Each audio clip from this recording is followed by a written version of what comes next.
Have you ever been surrounded by people and still felt completely alone? Not physically alone, emotionally alone. You smiled when people expected you to smile. You answered messages. You went to work. You attended family gatherings. You kept living your life. But somewhere deep inside, it felt as if no one truly saw you. And after enough days like that, something strange begins to happen. Loneliness stops being a feeling. It becomes a voice, a quiet voice, one that never raises its volume, one that doesn't need to shout. Because after hearing it long enough, you stop questioning it. You simply believe it. That is the dangerous part. Most people think loneliness hurts because there are no people around them. But what if that isn't the real danger?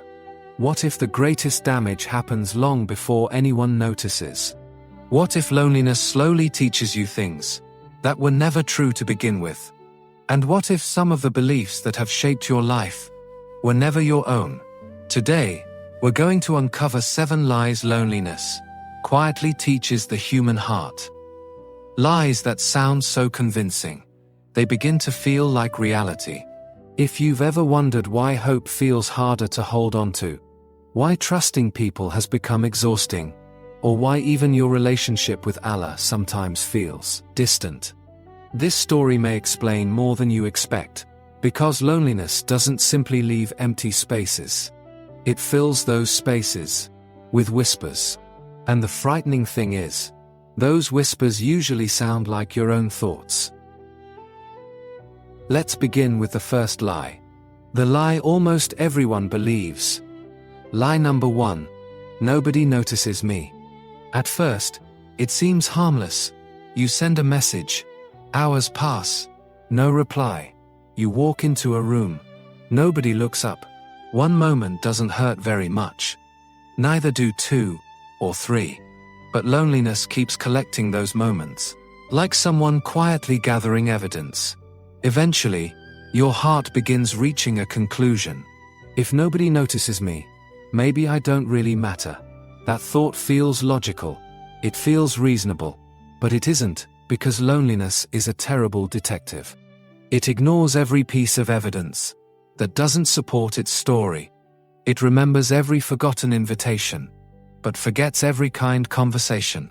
It remembers every unanswered message, but ignores the people who genuinely cared. Pain narrows vision. The lonely heart slowly stops asking, "What is true?" Instead, it asks, "What confirms what I already fear?" That is how the first lie survives. Not because it is true, but because loneliness only allows you to collect one side of the evidence. Have you ever noticed that when you're hurting, your mind suddenly becomes very good at finding more reasons to hurt? This is where many people become trapped. Because the second lie quietly arrives before the first one is even questioned. It doesn't knock. It simply grows. Lie number 2. Nobody could ever truly love me. This lie is deeper. Much deeper. Because now loneliness is no longer talking about your circumstances. It is talking about your worth. You begin replaying old memories. The friendship that faded, the relationship that ended, the people who slowly disappeared, and loneliness becomes the narrator. It tells the story for you. See, they all left. There must be something wrong with you. It never mentions the parts you cannot see, the struggles those people carried, the timing, the lives moving in different directions. It removes every possible explanation.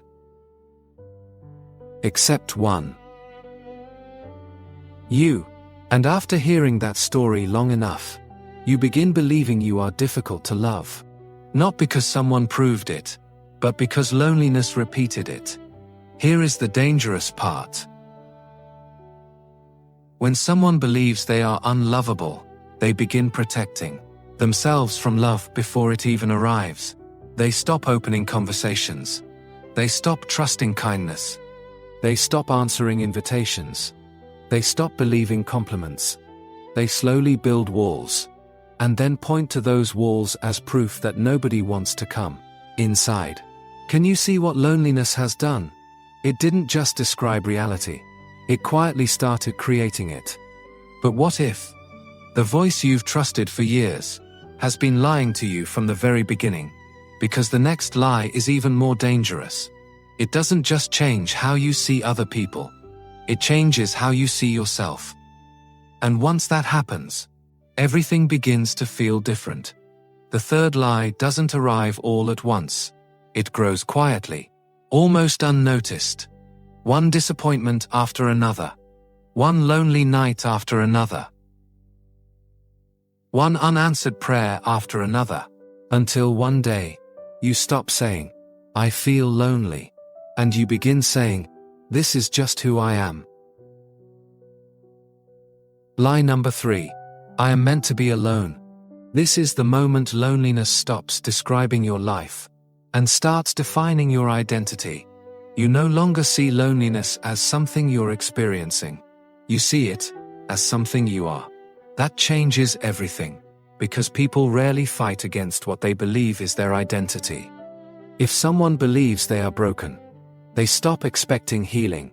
If someone believes they are unwanted, they stop looking for connection. If someone believes they are meant to be alone, they slowly stop noticing the doors that are still open. The tragedy isn't that opportunities disappear. The tragedy is that the lonely heart no longer believes they exist. Have you ever walked past someone without realizing they were hoping you would simply say hello? Loneliness makes us believe everyone else is choosing not to care.